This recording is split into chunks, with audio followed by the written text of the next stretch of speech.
Under the theme Partners in Development and Investment, heads of state attending the Third Africa-Arab Summit concluded the first day with great success as they inch closer towards strengthening the historical ties shared by both regions to improve the people's well-being. His Highness the Amir took the initiative to host the third summit during the previous meeting held in Libya in 2010. The first summit was held in Egypt, however, back in 1977. Sarah Paris Group has this report. Arab and African leaders taking part in the Third Africa-Arab Summit extolled the initiative by His Highness the Amir of Kuwait, Sheikh Sabah Al-Ahmad Al-Sabah, to host this large gathering that groups leaders and senior officials from 71 countries and organizations. I think that the preparations were, let's say, good. The Kuwaiti government has the means to do all what it did for this summit, and I think that globally it was satisfactory.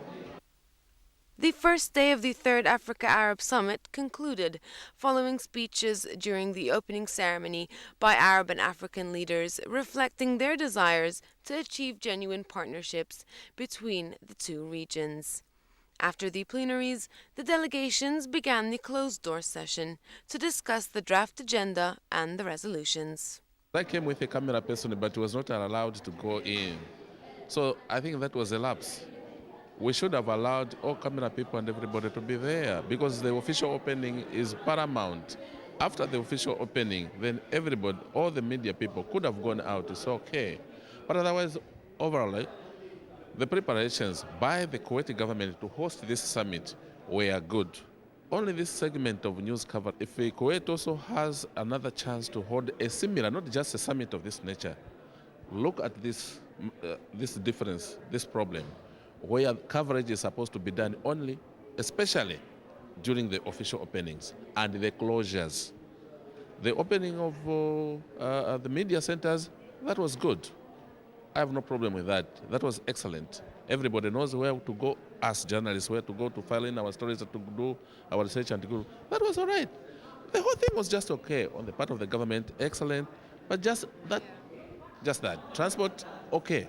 Everything was all right. Well, I'm covering the summit for Argentina's radio and Argentina's newspapers. We are two journalists from Argentina covering the summit. And I think it's pretty interesting. It's quite similar. The initiative of Kuwait is very similar to the initiative in Latin America. That means to get regional integration. And I think Kuwait is going to organize in March, in the coming year, a meeting also with Latin American countries. So I think that there is some kind of parallel between the integration between Kuwait and the Middle Eastern Arab countries with Africa and the integration also with Latin America. His Highness the Amir announced Kuwait would extend $1 billion in soft loans for the African countries over the next 5 years, and earmarking an annual financial award of $1 million in the name of the late Dr. Abdulrahman Smait, which focuses on development research in Africa.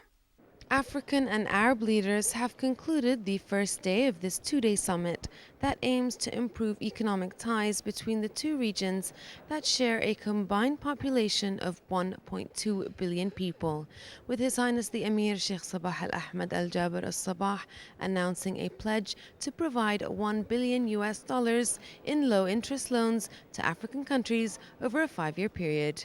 From Bayan Palace, this is Sarah Glubb reporting for English News.